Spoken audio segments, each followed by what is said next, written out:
Welcome to all of you ITI electrician academy Sultanpur के online channel पर मैं SK Verma आप सबका हार्दिक स्वागत और अभिनंदन करता हूं। तो चलिए क्लास को स्टार्ट करते हैं। कल जो क्लास हुई थी उसमें हम लोगों ने चर्चा किया था सेफ्टी साइंस के बारे में। सेफ्टी साइंस यानी कि सुरक्षात्मक चिन्ह। तो 4 प्रकार के सेफ्टी साइंस पढ़े थे। पहला था प्रोहिबिटेड साइंस यानी कि निषेधात्मक चिन्ह, और दूसरा था जो है मैंडेटोरी साइंस यानी कि अनिवार्य चिन्ह, और तीसरा था वार्निंग साइंस, वार्निंग यानी कि चेतावनी चिन्ह, और चौथा था आपका इंफॉर्मेटिव साइंस यानी कि सूचनात्मक चिन्ह। तो इन चारों चिन्हों का, चारों प्रकार के सुरक्षात्मक चिन्हों का हम लोगों ने कल की क्लास में अध्ययन कर लिया। तो चलिए आज की क्लास को स्टार्ट करते हैं। आज की क्लास में बात करेंगे हम लोग आग कैसे लगती है, और आग कितने प्रकार की होती है, और आग को बुझाने के लिए हम लोग किन किन फायर एक्सटिंग्विशर यानी कि अग्निशमन यंत्रों का उपयोग करते हैं, कौन सी आग बुझाने के लिए कौन से फायर एक्सटिंग्विशर का उपयोग करते हैं, इन सब चीज़ों का अध्ययन करेंगे। फायर यानी कि आग। अब सब लोगों को मैंने पहले ही बता दिया है कि जो टॉपिक मैं पढ़ाता हूं उसको व्हाट्सएप ग्रुप में शेयर कर देता हूं। 2022-24 बैच के छात्रों का व्हाट्सएप ग्रुप है, और उस ग्रुप में मैं जो भी टॉपिक पढ़ा रहा हूं उसकी फ़ोटो जो है शेयर कर देता हूं। तो जिसको भी ग्रुप में जुड़ना हो वो जुड़ सकता है। 9125839096, ठीक है, ये नंबर है, इस पर मैसेज करके आप ग्रुप में ऐड हो सकते हैं। चलिए इसके बाद देखते हैं। लिखा है फायर यानी कि आग। तो आग किसी भी ज्वलनशील पदार्थ का दहन या जलना होता है। किसी भी ज्वलनशील पदार्थ का दहन होना या जलना ही आग है। जब किसी पदार्थ का दहन होता है तब ऊष्मा तथा विभिन्न प्रकार की अभिक्रियाओं का निर्माण होता है। किसी भी पदार्थ के दहन में निम्न 3 कारक उपयुक्त मात्रा में आवश्यक होते हैं। ये बोल रहे हैं कि किसी भी प्रकार के दहन में, दहन का मतलब किसी भी प्रकार से आग जलने में 3 मुख्य कारक सहायक होते हैं। पहला होता है ईंधन। पहले तो जलने वाला कोई मटेरियल होना चाहिए जिसे हम ईंधन बोलते हैं। ईंधन में हमारा लकड़ी भी आता है, पेट्रोल भी आता है, डीजल भी आता है, केरोसिन ऑयल भी आता है, गैसें भी आती हैं हमारी, CNG, LPG। तो ये सब हमारे क्या हैं, ईंधन हैं। उसके बाद सेकंड पॉइंट है ऊष्मा। ईंधन रहेगा तो ईंधन में अपने आप आग नहीं पकड़ लेगी। आग पकड़ने के लिए कुछ चाहिए, ज्वाला पैदा करने के लिए कुछ चाहिए, तो ऊष्मा चाहिए। ऊष्मा अगर ज़्यादा मिलेगी उसको तो वह जलने लगेगा। तो यानी कि जलने के लिए क्या चाहिए, कोई भी चीज़ को जलने के लिए या आग पैदा करने के लिए क्या चाहिए, सर्वप्रथम ईंधन चाहिए, उसके बाद ऊष्मा चाहिए जो उसको जला दे उस ईंधन को। जैसे ऊष्मा कैसे आदिकाल में ऊष्मा लोग कैसे पैदा करते थे, लकड़ी के 2 टुकड़ों को ऐसे रगड़ते धुआं पैदा करके आग जला देते थे, ठीक है, या पत्थर के 2 टुकड़ों को रगड़ते हुए से इस तरह से, तो ऊष्मा पैदा करते थे। ईंधन उनके पास था, ऊष्मा पैदा करते थे। अभी आप लोग वो काम माचिस से या लाइटर से करते हैं। और तीसरा पॉइंट है ऑक्सीजन। तो बिना ऑक्सीजन की उपस्थिति के तो कोई आग जलने से रही, तो ऑक्सीजन कंपलसरी है। कंपलसरी तो तीनों चीज़ें हैं, माने ईंधन चाहिए, ऊष्मा चाहिए और ऑक्सीजन चाहिए। ये 3 चीज़ चाहिए आग जलने के लिए। आगे लिखा है उपरोक्त कारकों में किसी भी एक कारक की कमी होने पर आग बुझ जाती है, ठीक है। इन तीनों में से कोई एक चीज़ अगर कम पड़ जाए, ईंधन, ऊष्मा या फिर ऑक्सीजन, तो आग बुझ जाएगी। अतः आग को बुझाने की प्रक्रिया में उपरोक्त दिए गए किसी भी एक कारक को आग बुझाने के यंत्रों द्वारा हटाया जाता है, ठीक है। तो इन्होंने एक ट्रायंगल बनाया हुआ है, त्रिकोण।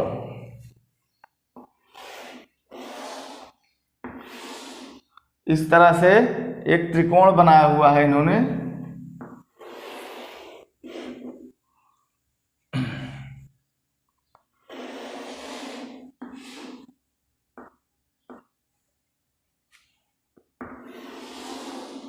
ये हो गया आपका। तो इस त्रिकोण में क्या है, यहाँ पर दिखाया है इन्होंने ईंधन, और उसके साइड में दिखाया है ऊष्मा, और इधर हो गया ऑक्सीजन। ठीक है, तो ये कहने का मतलब ये है कि ये जो त्रिकोण है ये दिखा रहा है कि ये तीन कारक आग जलने के लिए आवश्यक होते हैं, ईंधन, ऊष्मा और ऑक्सीजन। इन तीनों कारकों के बगैर आग नहीं जल सकती है। इनमें से अगर कोई भी एक कारक, कोई भी एक फैक्टर अगर नहीं है तो आग नहीं जलेगी। ईंधन नहीं है तो आग नहीं जलेगी, ऊष्मा नहीं है तो आग नहीं जलेगी, ऑक्सीजन नहीं है तो आग नहीं जलेगी। ये तीनों मिल करके आग जलाते हैं। चलो अब नेक्स्ट पॉइंट है, तो ये ध्यान रखिएगा, एक पॉइंट, एक नंबर का क्वेश्चन आपका बन सकता है कि आग जलने के लिए कौन कौन से कारक आवश्यक होते हैं, तो आप 3 कारक बता दीजिएगा। चलिए, कार्यशालाओं में आग लगने के कारण, नेक्स्ट पॉइंट है। अब रीजन क्या है कि आपके कार्यशाला में, फैक्ट्री वगैरह में आग लग जाती है, क्यों आग लग जाती है, इस पर चर्चा करी जाएगी। चलो, causes of fire on workshop.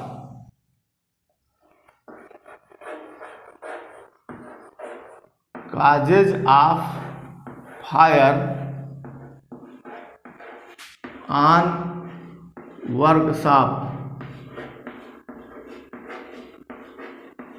ठीक, वर्कशॉप में क्या है, आग लगने के क्या कारण होते हैं।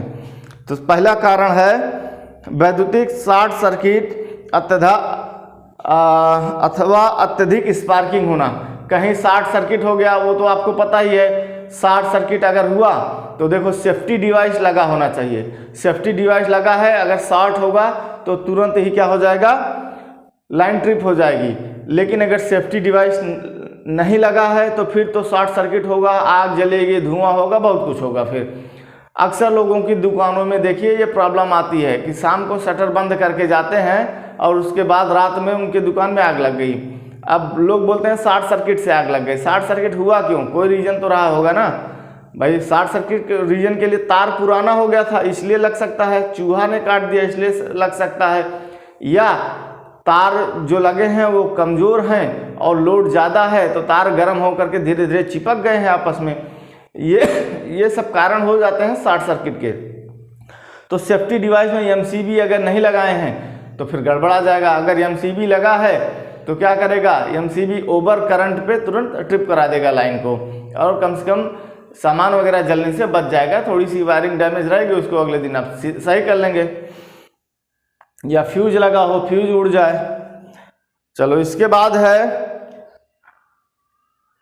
वैद्युतिक शॉर्ट सर्किट अथवा लिखा अत्यधिक स्पार्किंग। स्पार्किंग का मतलब कहीं लूज कांटेक्ट वगैरह है। अगर लूज कांटेक्ट का मतलब 2 तार हैं जुड़े हैं आपस में, लूज कांटेक्ट है, उसकी वजह से स्पार्किंग हो रही है तो भी आग लग सकता है।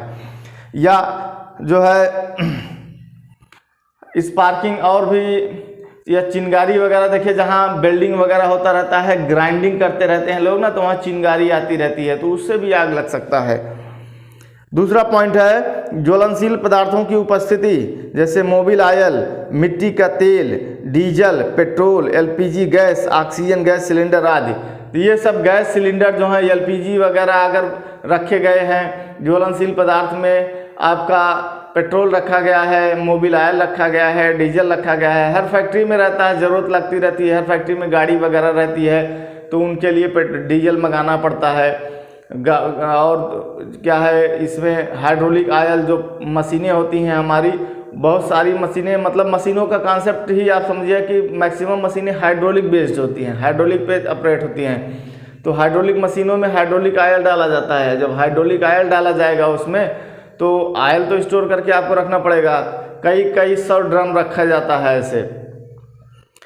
तो इन सब की वजह से जो है आग लग सकती है। अब इनमें आग कैसे लगेगी, जो इनका भंडारण किया गया है, इन ज्वलनशील पदार्थों का जहाँ पर भंडारण किया गया है वहाँ पर शॉर्ट सर्किट हो गया, या किसी ने बीड़ी सिगरेट पी करके ऐसे फेंक दिया, तो ये सब रीजन से यहाँ पर आग लग सकती है। तो इन सब पदार्थों का भंडारण जो है ऐसे प्लेस पर करना चाहिए जहां पर आम आदमी का आवागमन ना हो। तीसरा पॉइंट है विस्फोटक पदार्थों की उपस्थिति होना।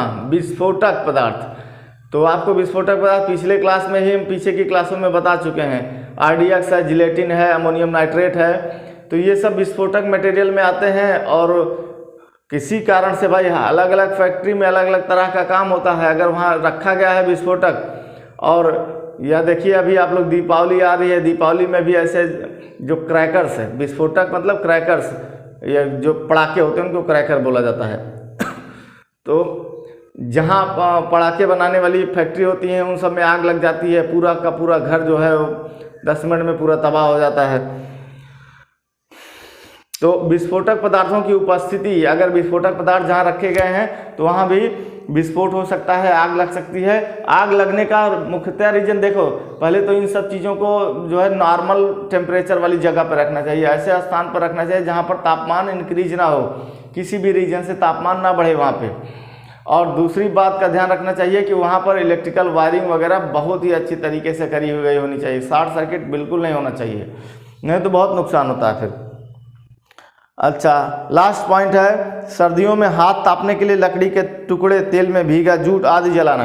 फैक्ट्री वगैरह में आम बात होती है तेल में भीगा जूट। जूट जो होता है ना, जूट का मतलब जो कॉटन वाला कपड़ा आता है, तो उसको मशीनों पर पोछाई उछाई करने के लिए लोग रखे रहते हैं। तेल वगैरह मशीनों पर गिरा रहता है तो उसको साफ वाफ करने के लिए रखे रहते हैं। अब वो जो है सर्दियों में उसी को जला करके, क्योंकि उसमें मोबिल ऑयल लगा है, तेल लगा है, तो जलता बहुत बढ़िया है। लकड़ी है तो मटेरियल वगैरह पैक करके जाना होता है, या कोई मटेरियल पैक करके आता है तो लकड़ी के बॉक्स वगैरह में आता है, तो बहुत सारा लकड़ी भी मिल जाता है। तो लोग ऐसे लकड़ी के टुकड़े, अनबुझे टुकड़े इधर उधर फेंक दिए, या ये सब कपड़े जलाए हैं, जला के हाथ सेक रहे हैं और सही से नहीं बुझाए, इधर उधर फेंक दिए, तो इनकी वजह से आग लग सकती है।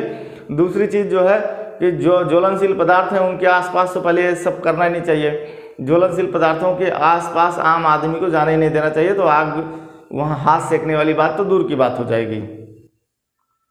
चलो नेक्स्ट पॉइंट है 5 नंबर, बीड़ी सिगरेट के अनबुझे टुकड़े लापरवाही से इधर उधर फेंक देना। ठीक है, बीड़ी सिगरेट पी रहे हो, पहली बात तो प्रोहिबिटेड में आता है, ये बीड़ी नहीं पीना है, प्रोहिबिटेड साइन में आता है। कल हमने बताया था लाल लाल क्या करना है, ऐसे सर्कल बना देना है।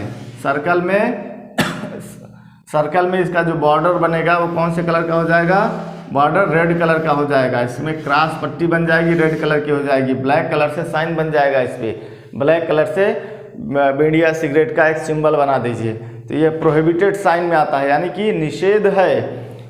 फैक्ट्री वगैरह में, कार्यशाला वगैरह में सिगरेट बीड़ी पीना निषेध है। चलो उसके बाद है ऊष्मकों में तापमान नियंत्रण की व्यवस्था न होना। ऊष्मक मतलब हीटर जो होते हैं, उन हीटरों में तापमान नियंत्रण की व्यवस्था नहीं होती है। वो तापमान कंट्रोल करने के लिए रेगुलेटर्स होते हैं, और वो उससे अपनी ज़रूरत के अनुसार आप टेम्परेचर मेंटेन करिए। पता लगा रेगुलेटर बाईपास कर दिए हैं, ठीक है, बाईपास का मतलब रेगुलेटर ख़राब हुआ था, नया रेगुलेटर नहीं था, तो जुगाड़बाजी करके हमने डायरेक्ट मार दिया। अब उसमें टेम्परेचर कंट्रोल की कोई व्यवस्था नहीं है। टेम्परेचर कंट्रोल की व्यवस्था नहीं होगी तो क्या होगा, आप कोई काम में बिजी हो गए ऊष्मा का ऑन करके, यानी हीटर ऑन करके आप किसी कार्य में बिजी हो गए और भूल गए, फिर क्या होगा, ज़्यादा हीट हो जाएगा तो आग पकड़ लेगा अगल बगल। आप ये भी देखिए, आपके घर में प्रेस होता है, अब पहले वाला प्रेस तो किसी के पास रहता नहीं है, जिसमें ये व्यवस्था नहीं रहती थी टेम्परेचर कंट्रोल वाली, उसमें थर्मोस्टेट स्विच नहीं रहती थी। अभी जो प्रेस आ रहे हैं उसमें थर्मोस्टेट स्विच रहता है, एक नॉब रहती है, घुमा के आप लगा लेते हैं कॉटन पर, फिर लगा लेते हैं टेरिकॉट पे, फिर लगा लेते हैं पॉलिस्टर पे, फिर लगा लेते हैं जीन्स पर, ऐसे अलग अलग मॉड पे आप लगा लेते हैं। तो क्या होता है, अलग अलग मॉड पे अलग अलग टेम्परेचर रहता है। तो अगर वो रेगुलेटर बाईपास कर दीजिए आप, ठीक ना, तो आपको अंदाज़ा नहीं लगेगा कि प्रेस का जो सोल प्लेट है, सोल प्लेट मतलब नीचे वाला जो प्लेट होता है, प्रेस का जो सोल प्लेट है कितना गर्म हो गया है, आपको अंदाज़ा नहीं लगेगा, और कपड़े जैसे रखेंगे चिपक जाएगा।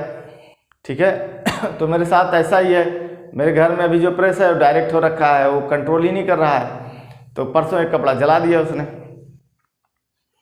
चलो इसके बाद देखो पॉइंट नंबर 7 है ज्वलनशील पदार्थों का पृथक एवं शीतलित गोदामों में भंडारण ना किया जाना, विशेषकर ग्रीष्म ऋतु में। तो ये बात मैंने शुरू में ही बोल दिया, कह रहे हैं कि जो ज्वलनशील पदार्थ हैं उनको शीतलित गोदामों में उनका भंडारण ना किया जाना, इस वजह से आग लग सकती है।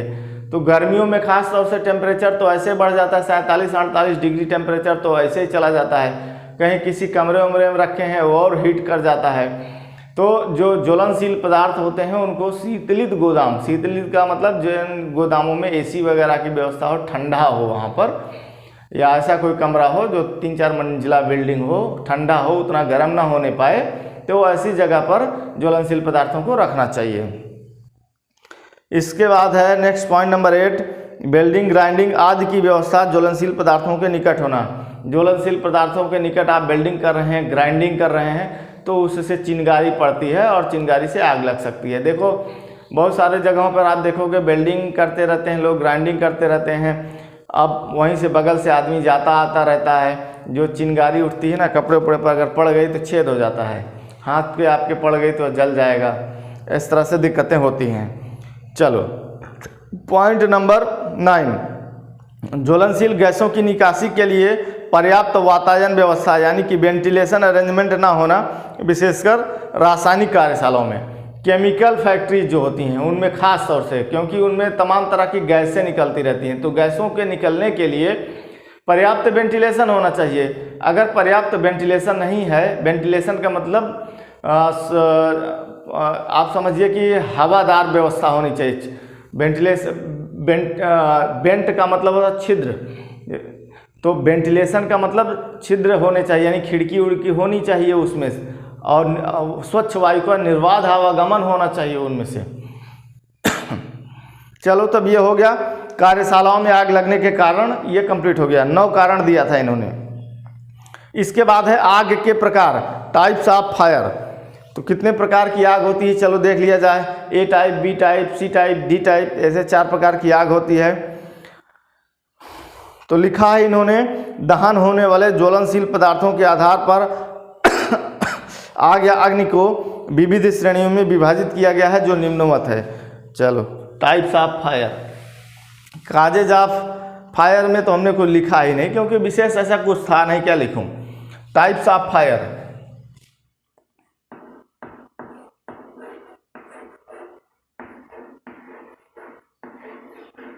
अब यहां से याद रखना, ये इसमें 1 नंबर का क्वेश्चन है ये, आग कितने प्रकार की होती है, तो आप बोलिएगा आग 4 प्रकार की होती है। पूछेगा कौन कौन से प्रकार की होती है, तो आप बताना A type, B type, C type, D type. कभी कभी पूछ लेगा ए टाइप में कौन सी आग आती है, बी टाइप में कौन सी आग आती है, सी टाइप में कौन सी आग आती है, डी में कौन सी आग आती है। तो आप अभी पढ़ लीजिए, इसको बताते हैं। चलो तो श्रेणी ए अग्नि मतलब ए टाइप फायर, ए टाइप फायर, हिंदी इसका है श्रेणी ए प्रकार की अग्नि। चलो तो लिखा गया है, इस श्रेणी के अंतर्गत लकड़ी, कागज, कपड़ा, जूट आदि से लगने वाली अग्नि आती है। यानी कि लकड़ी, कागज, कपड़ा, जूट, इन सबों में जो आग लगती है उसे श्रेणी ए के अंतर्गत रखा जाता है, श्रेणी ए प्रकार की, यानी कि ए टाइप की फायर के अंतर्गत रखा जाता है। चलो नेक्स्ट लिखा है, इस प्रकार की अग्नि को बुझाने के लिए शीतल जल की बौछार कर अथवा बहुउद्देशीय शुष्क रसायन उपयुक्त होते हैं।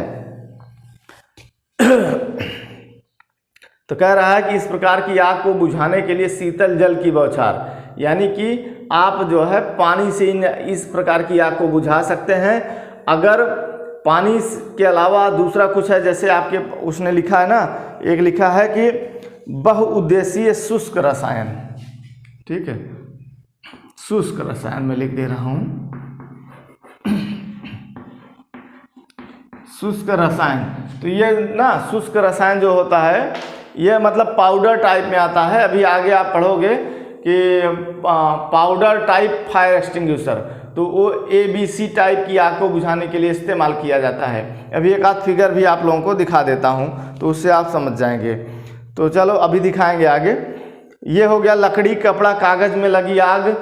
अब यहाँ यही इतना याद रखना है कि लकड़ी, कागज, कपड़ा में लगी आग ए टाइप फायर के अंतर्गत आती है, और इसको बुझाने के लिए आप जल की बौछार का प्रयोग कर सकते हैं, या फिर ड्राई पाउडर, शुष्क पाउडर जिसको बोल रहा है, शुष्क पाउडर का प्रयोग कर सकते हैं। या एक ऑप्शन मैं और बता दे रहा हूँ, मोरंग बालू यानी कि रेत अगर है तो रेत का भी प्रयोग कर सकते हैं। रेत वगैरह फेंक दीजिए, बाल्टी बाल्टी देखो, लाल लाल बाल्टी में ना रेत भर के रखी रहती है फैक्ट्री में। रेलवे स्टेशन पर भी देखा होगा, जगह जगह आपने जो है स्टैंड बना करके लाल लाल बाल्टी में रेत, बालू या मोरंग भरा रहता है। तो वो सब शुष्क होना चाहिए बालू या मोरंग, ऐसा ना हो कि गीला हो आप फेंकने लगे तो फेंकाए नहीं, एकदम ड्राई कंडीशन में होना चाहिए। उसको फेंक दीजिए, आग के ऊपर जहाँ पड़ेगा बुझा देगा तुरंत, और या फिर पानी डाल दीजिए।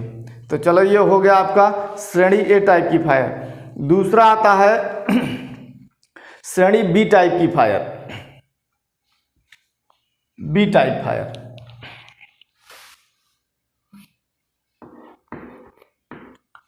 तो बी टाइप फायर में क्या रहेगा इसको देख लो। इसके अंतर्गत ज्वलनशील द्रवों एवं ठोसों जैसे मिट्टी का तेल, डीजल, पेट्रोल आदि से लगने वाली आग आती है। इस प्रकार की आग को बुझाने के लिए झाग वाले यंत्र एवं कार्बन डाइऑक्साइड CO2 वाले अग्निशामक यंत्र प्रयुक्त होते हैं, क्योंकि इस प्रकार की आग को जल की बौछार से बुझाना संभव नहीं होता है। तो श्रेणी बी के अंतर्गत कौन सी आग आती है? लिक्विड में लगी आग। एकदम दिमाग बैठा लिए। इन्होंने एक लाइन और लिख दिया है, इसके अंतर्गत ज्वलनशील द्रवों एवं ठोसों। तो ठीक है, ज्वलनशील द्रव या ठोस कोई ऐसा है जो ज्वलनशील है, तो कौन सा ज्वलनशील ऐसा ठोस होगा? आप लकड़ी उकड़ी की बात ना करो, लकड़ी वगैरह नहीं आएगी, कोई केमिकल वगैरह हो तो, नहीं तो फिर लिक्विड ही आता है इसके अंतर्गत। बी टाइप की फायर के अंतर्गत लिक्विड में लगी आग। अब लिक्विड में किस में आग लगेगी भाई? पेट्रोल में लगेगी, डीजल में लगेगा, केरोसिन ऑयल में लगेगा, ठीक है, गैस में। और गैस वाली इसमें नहीं आएगी, ध्यान रखना, ठीक ना। गैस वाली आ जाएगी आपका उसमें श्रेणी सी टाइप की फायर में। तो लिक्विड में लगी आग, मिट्टी का तेल, डीजल, पेट्रोल आदि में लगने वाली आग इसके अंतर्गत आती है, बी टाइप के अंतर्गत। और मैं लिख नहीं रहा हूँ, हमें लग रहा है कि आपको याद हो जाएगा। बी टाइप फायर किसके अंतर्गत आती है? चलो इतना लिख दो, डीजल और पेट्रोल और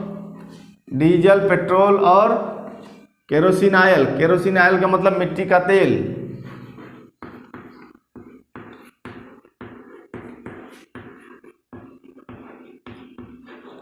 चलो ये हो गया।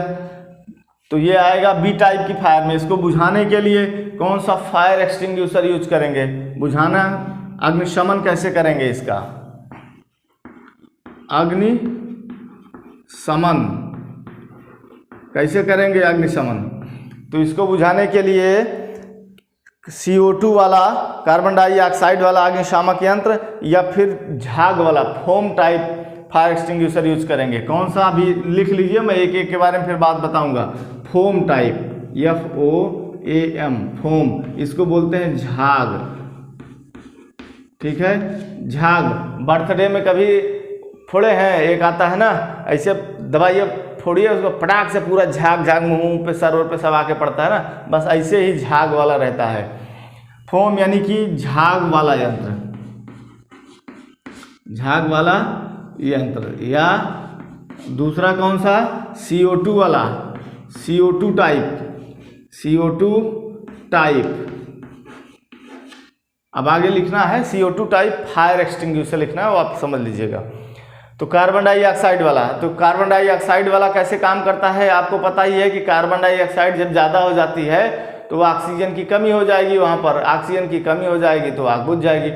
इसीलिए शुरू में सबसे पहले बताया उसने कि आग जलने के लिए 3 तत्व आवश्यक हैं। सबसे पहले ईंधन चाहिए, फिर ऊष्मा चाहिए, फिर ऑक्सीजन चाहिए। ऑक्सीजन की सप्लाई काट दीजिए, यानी कि चारों ओर जो है आप CO2 गैस छोड़ दिए, पूरा कार्बन डाइऑक्साइड छोड़ दिए, तो ऑक्सीजन की सप्लाई यहाँ कम हुई। तो ऑक्सीजन की सप्लाई कम होते ही क्या हो जाएगा? आग बुझ जाएगी। या फिर फोम टाइप वाला जो है, झाग वाला यंत्र है, झाग वाले यंत्र से जहाँ पर आग लगे इसे मारते जाए, फट फट फट फट, पूरा झाग से कवर कर लेगा, आग के ऊपर एकदम झाग कवर कर लेगा, यानी कि ऑक्सीजन की सप्लाई कट जाएगी। फिर आग से ऑक्सीजन की सप्लाई कट जाएगी, आग और ऑक्सीजन के बीच में झाग आ जाएगा, तो आपका आग बुझ जाएगा। चलो ये हो गया। अब लिखा है, और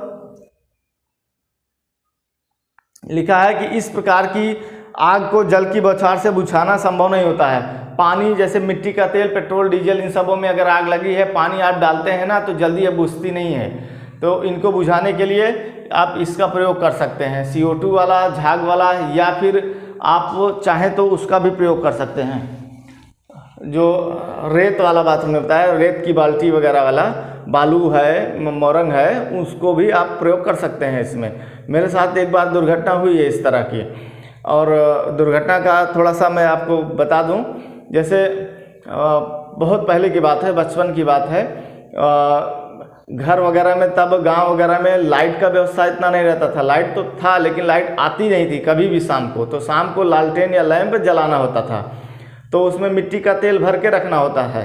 तो हमारे घर में मोटरसाइकिल के लिए भी मिट्टी का तेल और पेट्रोल दोनों एक जगह रख दिया जाता था। यही गलती किया था हमारे फादर ने।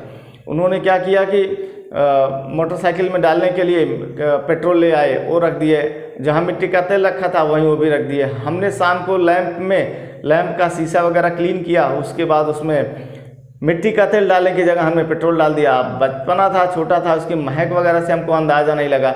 मिट्टी का तेल डालते टाइम थोड़ा पैर पे भी गिर गया, ठीक है। जैसे माचिस जलाया, हमने भग से पूरा पकड़ लिया, बहुत तेज जलने लगा एकदम पूरा। अब दौड़ भाग करके पहले तो अपना पैर बुझाए, उसके बाद जो है पानी वगैरह डाले थे। पानी डालने पर क्या हो रहा था ना, और ऐसे लपक उठ रही थी। तो पानी से नहीं, फिर उसको बुझाए हैं मिट्टी वगैरह से फेंक करके। तो मिट्टी, बालू, रेत ये सब मिल जाए तो आप उससे बुझा सकते हैं। लेकिन बस प्रॉब्लम ये हो जाता है ना कि उस तेल में फिर मिट्टी, बालू, रेत मिल जाएगी। जब मिल जाएगी तो वो तेल फिर इस्तेमाल करने लायक नहीं रह जाएगा, तो फिर उसको फिल्टर करना पड़ेगा। और ऐसे अगर इस प्रकार के अग्निशमन यंत्रों का प्रयोग करते हैं तो वो खराब नहीं होगा, और आप बिना फिल्टर के फिर से इस्तेमाल कर सकते हैं। समझ पा रहे हैं ना बात हमारी, कि झाग वाले हैं या CO2 वाले हैं तो इससे उसमें कुछ मिलेगा नहीं पेट्रोल डीजल में। लेकिन अगर आप रेत आप फेंक दिए ना, तो पेट्रोल डीजल में तो रेत मिल गई, फिर उसे आप अपने किसी भी वाहन में इसका इस्तेमाल नहीं कर सकते हैं बिना फिल्टर किए हुए, क्योंकि बारीक बारीक रेत के कण उसमें आ जाएंगे फिर। तो इसलिए कुल मिला के ध्यान में ये रखिए, ए टाइप की जो फायर है उसको बुझाने के लिए आप क्या प्रयोग करेंगे। ए टाइप की फायर में पानी की बौछार, जो लकड़ी उसमें लगी है, लकड़ी, जूट, कपड़ा में लगी है, तो उसमें जल की बौछार, या फिर जो है जो ड्राई पाउडर आता है, शुष्क पाउडर। इस शुष्क पाउडर को इन्होंने लिखा नहीं है, इन्हें लिखा है शुष्क रसायन। तो वो एक तरह का केमिकल ही होता है, आप उसको इंग्लिश में बोलेंगे ड्राई पाउडर, शुष्क चूर्ण। और बी टाइप का फायर है, तो बी टाइप का फायर किस में लगेगा, पेट्रोल, डीजल, यानी केमिकल वाले जितने लिक्विड केमिकल्स हैं उनमें जो आग लगती है वो बी टाइप के अंतर्गत आती है। और उसको बुझाने के लिए याद रख लीजिए, एग्जाम में बहुत बार पूछा जाता है सब, कौन सी आग किसके अंतर्गत आती है और किस आग को बुझाने के लिए कौन सा अग्निशमन यानी कि फायर एक्सटिंग्विशर यूज करेंगे। तो CO2 टाइप और फोम टाइप का इस्तेमाल हम कर देंगे लिक्विड केमिकल्स में लगी आग में।